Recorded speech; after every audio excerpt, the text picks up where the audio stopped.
कई बार ऐसा होता है कि हम कुछ ना कुछ मैनिफेस्ट करने में लगे होते हैं और कंटिन्यूअसली उसमें अपना एफर्ट दे रहे होते हैं, लेकिन एक डाउट हमारे माइंड में रह जाता है कि क्या जिस चीज़ के लिए मैं इतनी मेहनत कर रहा हूँ, जिस चीज़ के पीछे मैं इतना टाइम दे रहा हूँ, क्या वो चीज़ या वो इंसान मेरी लाइफ में कभी मैनिफेस्ट होगा भी या नहीं। तो अगर ये क्वेश्चन आपके माइंड में भी आता है जहाँ पर आपको लगता है कि आप सारी चीज़ें कर तो रहे हो लेकिन क्या वो मैनिफेस्ट होगा या नहीं, तो आज की ये वीडियो आपके लिए है। तो सबसे पहले अगर इसका सिंपल आंसर जाना जाए कि क्या सच में हम किसी चीज़ को मैनिफेस्ट कर रहे हैं, वो चीज़ मैनिफेस्ट होगी या नहीं होगी, इसका आंसर अब्राहम की किताब या उनकी किताब छोड़ो, उनकी किताब के टाइटल में ही इसका आंसर मिल जाता है कि ask and it is given, जिसका सिंपल मतलब ये होता है कि आप जब भी मांगोगे आपको वो चीज़ दे दी जाएगी, फिर चाहे वो जो भी चीज़ हो। अगर आप बाइबल में भी मानते हो और आपने कभी बाइबल पढ़ी है या उसके बारे में सुना है, तो बाइबल में भी ये बात लिखी है कि आप जो भी मांगोगे वो आपको दे दिया जाएगा। यानी मांगोगे तो पाओगे, ढूंढोगे तो तुम्हें मिलेगा, दरवाजा खटखटाओगे तो तुम्हारे लिए वो दरवाजा खोला जाएगा। अब मुझे एग्जैक्टली वर्ड टू वर्ड वो पंक्ति याद नहीं है बाइबल की, लेकिन उसका मीनिंग यही है। अगर आप में से कोई बाइबल पढ़ते हो जो ये वीडियो देख रहे हो और आपको ये पंक्ति पता है कौन सी है, तो कमेंट में आप लिख के बता दीजिएगा।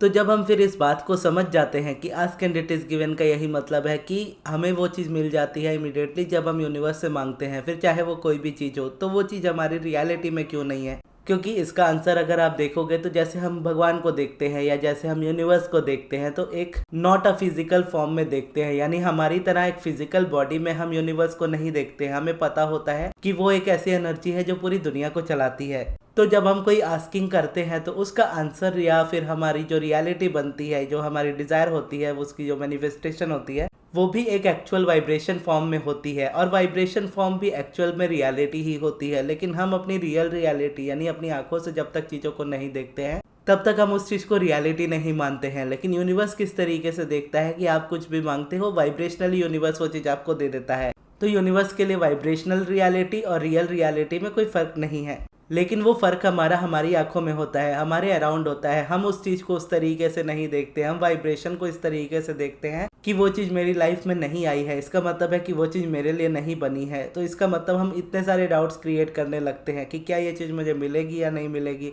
मैं इसके डिज़र्विंग हूँ या नहीं हूँ। ऐसे जितने भी सारे क्वेश्चंस आते हैं या जितने भी सारे डाउट्स आते हैं, सभी का आंसर एक ही होता है कि ये सारे जो डाउट्स आपका माइंड क्रिएट कर रहा है, इनमें से एक भी रीज़न नहीं है आपके डिज़ायर के, आपकी लाइफ के ना होने का। अगर इकलौता रीज़न आप जानना चाहो कि क्या ऐसा रीज़न है जिसकी वजह से वो डिज़ायर आपकी लाइफ में अभी तक नहीं आई है, तो इसका सिंपल आंसर यही है कि आपकी जो वाइब्रेशन है और आपकी डिज़ायर की जो वाइब्रेशन है वो टोटली एक दूसरे से अपोजिट है। अब इसका मतलब ये है कि आप कितनी भी कोशिश कर लो, जब तक ये दोनों एक दूसरे से अपोजिट है, ये कभी भी आपकी लाइफ में रियलिटी नहीं बन सकती। अगर आप मैनिफेस्टेशन करना चाहते हो, अगर आप चाहते हो कि जो यूनिवर्स ने आपको वाइब्रेशनल रियलिटी में दिया है वो आपकी आंखों के सामने आए, आपकी रियल रियलिटी में आए, तो आपको अपनी वाइब्रेशन को यूनिवर्स की वाइब्रेशन के साथ मैच करना होता है। आपको अपनी वाइब्रेशन को आपकी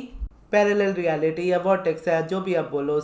उस एनर्जी के साथ आपको मैच करना है। जब ये मैच हो जाएगी तो आपको कुछ नहीं करना पड़ेगा, इसके मैचिंग की वजह से वो चीज़ आपकी रियलिटी में बन जाएगी। इसका एग्जाम्पल आप ऐसे देख सकते हो कि आप रेडियो ऑन करते हो और रेडियो में आप गाना सुनना चाहते हो, आपका कोई फेवरेट गाना है जो 93.5 FM पे प्ले हो रहा है। अब आप उस गाने को सुनना चाहते हो तो आपको उसे ट्यून इन करके, यानी रेडियो की जो फ्रीक्वेंसी जब हम ट्यून इन करते हैं उसके स्विच को घुमा करके, तो वो फ्रीक्वेंसी आपको 93.5 पे ला के रखनी होगी, तब वो वाइब्रेशन मैच होगी। यानी आपकी रेडियो के साथ उस रेडियो फ्रीक्वेंसी को मैच करना होगा, तभी वो गाना आप सुन सकते हो। अगर आप एक भी फ्रीक्वेंसी इधर उधर करोगे तो आपको वो गाना नहीं कोई और गाना सुनाई देगा या कुछ नहीं सुनाई देगा। तो आपकी जो वाइब्रेशनल फ्रीक्वेंसी होती है वो हमेशा आपकी करंट रियलिटी में फंसी होती है, जिसकी वजह से आप अपनी वाइब्रेशनल रियलिटी में जा ही नहीं पाते। यानी करंट रियलिटी में इतना फंसे होते हो कि पैरेलल रियलिटी को देख ही नहीं पाते कि यूनिवर्स ने वो चीज़ तो ऑलरेडी दे दी है, यूनिवर्स का काम तो खत्म हो गया, यूनिवर्स ने तो अपना काम कर दिया। आपने बोला कि ये चीज़ मुझे चाहिए, यूनिवर्स ने दे दी, अब आपका काम है आप जाके ले लो।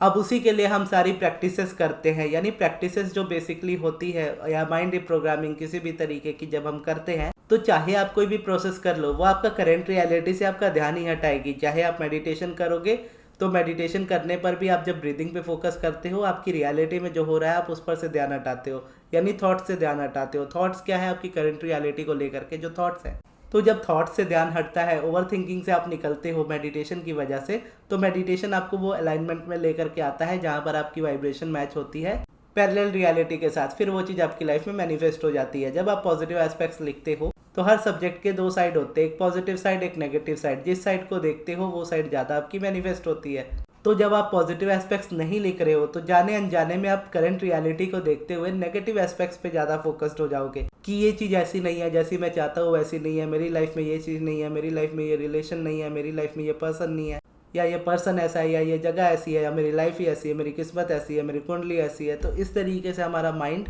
हमेशा हमें परेशान करता रहता है और उसकी वजह से हम दूर चले जाते हैं अपनी वाइब्रेशन से, यानी वाइब्रेशनल रियलिटी से हम दूर होते चले जाते हैं। ऐसे में जब आप पॉजिटिव एस्पेक्ट्स लिखना स्टार्ट करते हो तो एक वाइब्रेशन न्यू एक्टिवेट होती है, यानी पुरानी वाइब्रेशन को डीएक्टिवेट करने के लिए आपको एक न्यू वाइब्रेशन को एक्टिवेट करना होता है। तो जब आप नेगेटिव वाइब्रेशन से निकलना चाहते हो तो नेगेटिव से निकलने के बजाय पॉजिटिव पे घुसना स्टार्ट करो। जैसे जैसे आप पॉजिटिव मोमेंटम रिपीट करते जाओगे, नेगेटिव मोमेंटम का रेपिटेशन वैसे वैसे खुद ही कम होता जाएगा। और जैसे जैसे आप पॉजिटिव एस्पेक्ट्स ज़्यादा से ज़्यादा लिखते जाओगे, नेगेटिव एस्पेक्ट्स पे आपका ध्यान कम से कम जाएगा, जिसका मतलब है करंट रियलिटी से आपका ध्यान हटेगा। तो पॉजिटिव एस्पेक्ट्स आपको जोड़ते हैं इस तरीके से आपकी वाइब्रेशनल रियलिटी से, और जब आप जोड़ते हो तो वो वाइब्रेशन आपकी लाइफ में आती है, वो रियलिटी आपकी लाइफ में आती है। ठीक उसी तरीके से एफर्मेशन भी है। जब आप एफर्मेशन करते हो तो पुरानी जो रेपिटेशन होती है माइंड की, पुराने नेगेटिव एफर्मेशन जो रिपीट करता है हमारा माइंड, न्यू एफर्मेशंस उनको रिप्लेस कर देते हैं। तो जैसे जैसे आप इसे कंटिन्यू करते रहते हो और एक टाइम बाद जा करके जब आपके एफर्मेशन आपके लिए नेचुरल लगने लगते हैं,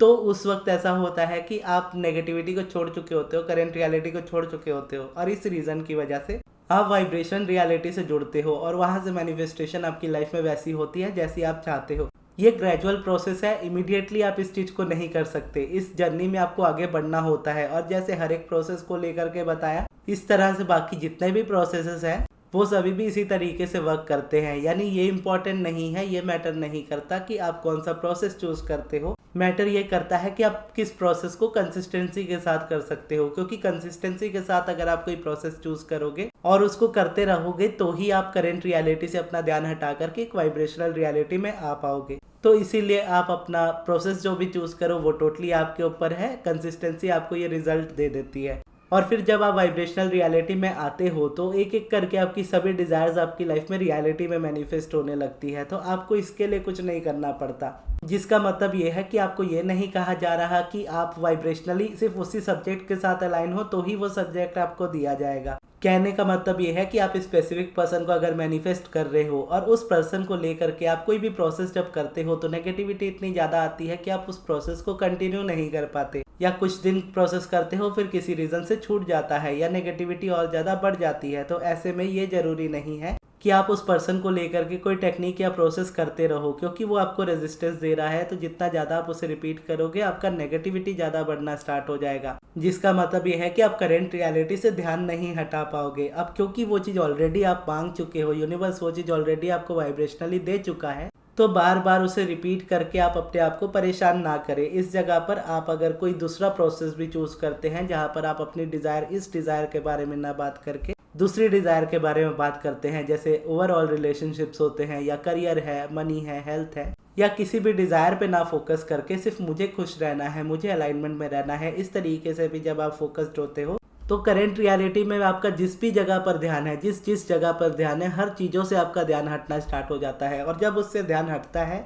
तो जो चीज़ आपने मांगी थी यूनिवर्स से और जो ऑलरेडी यूनिवर्स आपको दे चुका है वो चीज़ आपकी लाइफ में आ जाती है। अब फिर आपको हो सकता है लगेगा कि मैंने पहले ये मांगा था कि स्पेसिफिक पर्सन के साथ रिलेशनशिप सही हो जाए, फिर उसके बाद मैंने बोला कि नहीं अब मुझे ये इंसान नहीं चाहिए, फिर कुछ दिन बाद बोला कि नहीं मुझे ये चाहिए, फिर कुछ दिन बाद बोला कि मुझे ये नहीं चाहिए। तो अब इस तरीके का जब माइंडसेट हो रहा होता है तब यूनिवर्स कैसे जानेगा कि मुझे क्या चाहिए। अब आप अपनी रेजिस्टेंस की वजह से अपने आप को नहीं पहचान पाते हो कि आपको आपकी लाइफ में क्या चाहिए, लेकिन आप जो एट दी एंड अपने बैक ऑफ द माइंड चाहते हो वो यूनिवर्स ने ऑलरेडी तैयार करके रखा होता है। तो इसीलिए सारी टेंशन छोड़ करके सिर्फ आप अलाइनमेंट पे फोकस करो, तो जो भी इंसान आपके वोटेक्स में रखा हुआ है वो चीज़ आपकी लाइफ में आ जाएगी, यानी वो इंसान आपकी लाइफ में आ जाएगा। लेकिन अगर आपको लगता है कि मुझे तो वही पर्सन चाहिए, तो जब आप अलाइंड होंगे आप वापस से मांग लेना कि मुझे वही पर्सन चाहिए, तो आपके अलाइनमेंट की वजह से यूनिवर्स तुरंत आपको दे देगा और आप उसे वाइब्रेशनल रियलिटी से रियल रियलिटी में अपनी अलाइनमेंट से ले आओगे। तो बस इतना ही सिंपल है और इतना ही आपको करना है। तो ये थी हमारी आज की वीडियो। आपको ये वीडियो कैसी लगी कमेंट्स में ज़रूर बताइएगा, और इस वीडियो को यहाँ तक देखने के लिए बहुत बहुत धन्यवाद।